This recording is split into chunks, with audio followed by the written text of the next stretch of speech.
All right, I've got another filter queen. This was the machine that I was working on the motor of in the two-part demonstration. So a friend of mine, Josh, brought this from Minneapolis because it was not too horribly far from, well, it was a little ways from him, but he passed by the location of this place while he was taking a trip to some family members, so he graciously stopped and picked this up for me. And, it had the tools, but it was kind of a dirty machine. Bearings were going out on it. But, filter queens are a pretty simple machine, and they're not too hard to restore, especially if you know what you're doing. I did find this interesting, though. It included this turbine brush, which appears to be a Wesselworks. I think it's PT 160, I want to say. The only difference I can see is, this stub in here is like permanently installed, to make it work with the old style filter queens. And then, of course, we got the power nozzle. But I like this green color on them. And there were only 2 models, I think, to use this green color, because there was the limited edition, and then there was the, 70th anniversary edition? And this was the second to last model to use the 2-stage motors. The last one to use the 2-stage motor would have been the 75th anniversary, because after that came the 360, and that's when we started seeing the 5.1-inch single-stage motor. But let's take the electrical measurements on this. So let's start it off in low. Turn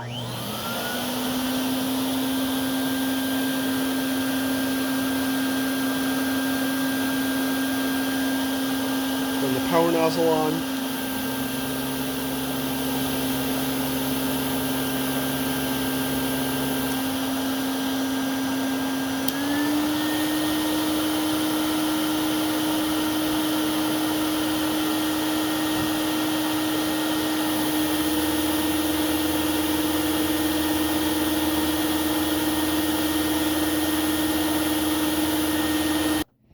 Well, it's kind of an ugly taping job, but it's a little bit hard to get it all the way around there. But let's take the flow measurements at the base here, starting on low.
And now we'll take some suction readings, starting on low and switching to high.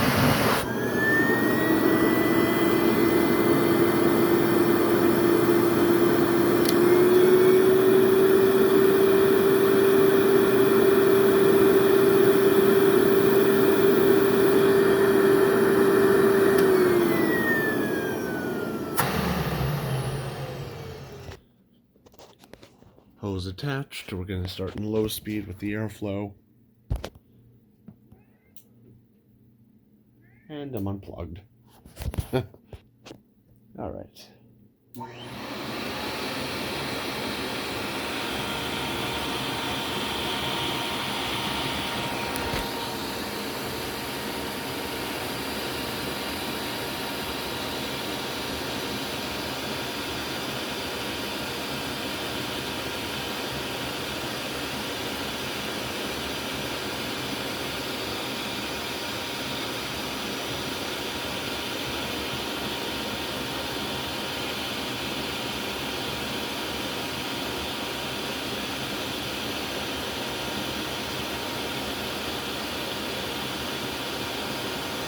Oh. I hate when I do that. Oh.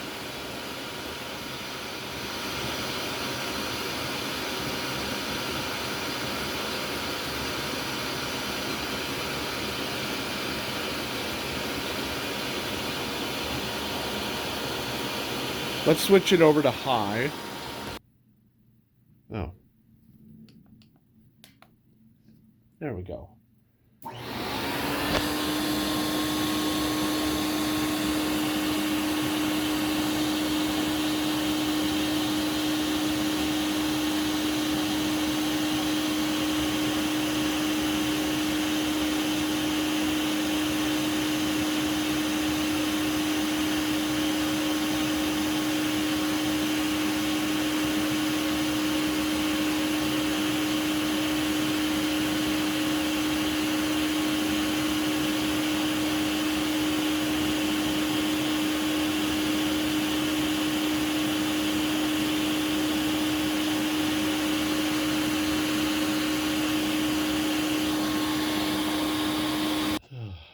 And now we'll do the suction on the hose.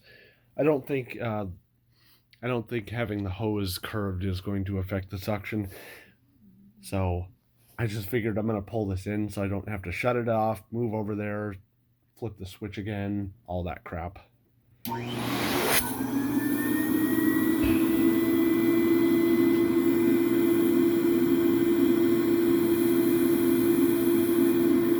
go to high.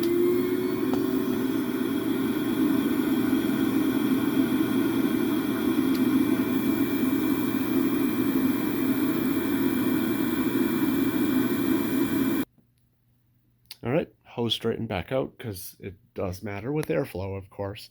Wands on. I think we're in low speed. Yes, we are.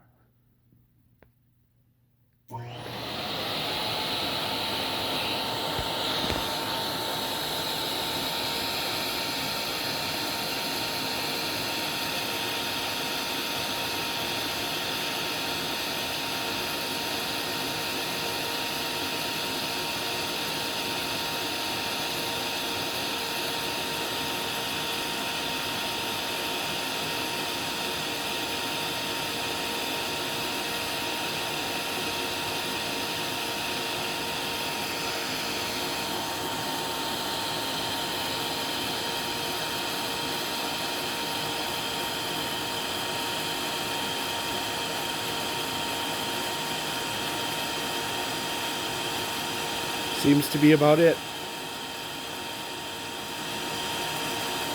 Switch it over. All right.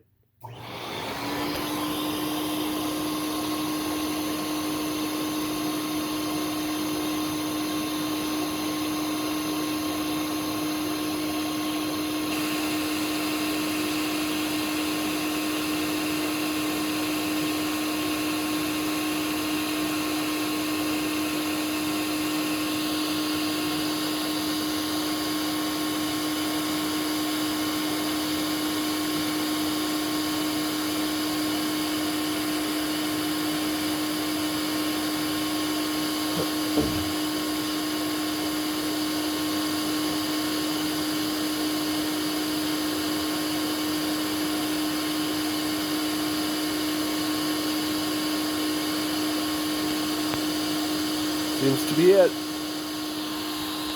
All right, let's take some suction measurements.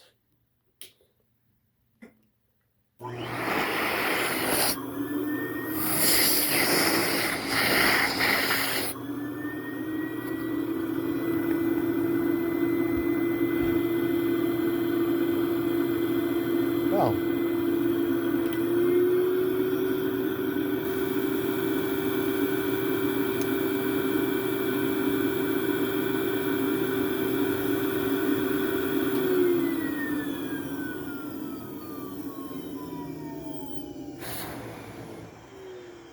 I will say we have a very well sealed like hose and wand system on this thing, but you know there's no swivels except for like right here, and that's very little of a swivel, so that probably has a lot to do with it.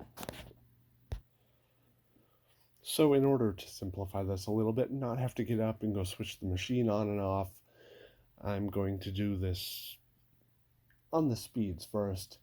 So low speed brush roll off, low speed brush roll on, high speed brush roll off, high speed brush roll on, just to keep things a little simpler. So we'll begin on low speed brush roll off.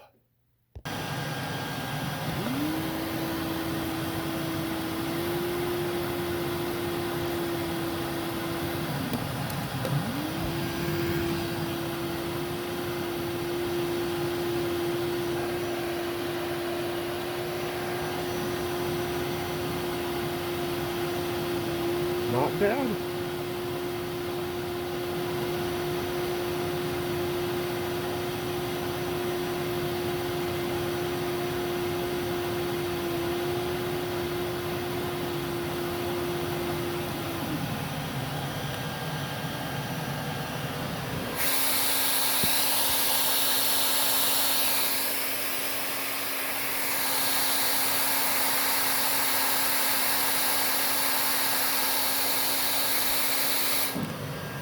So we'll turn the brush roll on.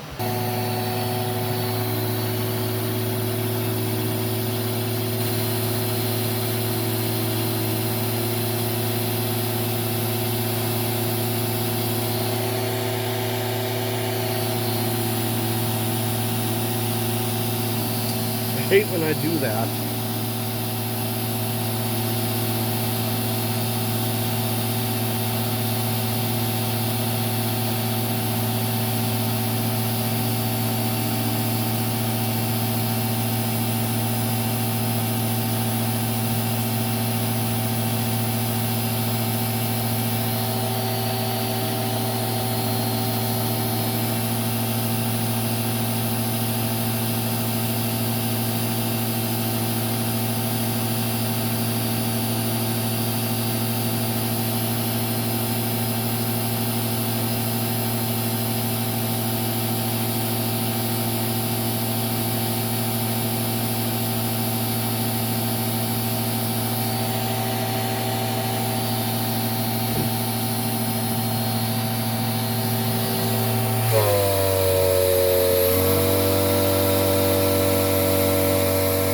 Switch into high speed, brush roll off.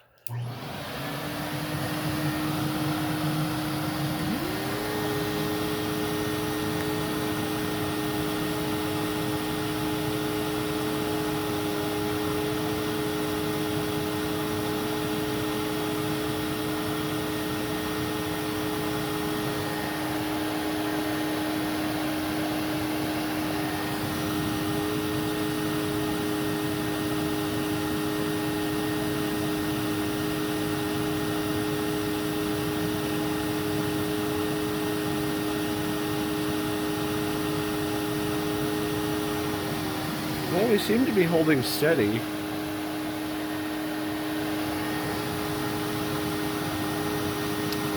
Okay then.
I don't know if you guys could see that or not, but it was definitely not picking up everything very well.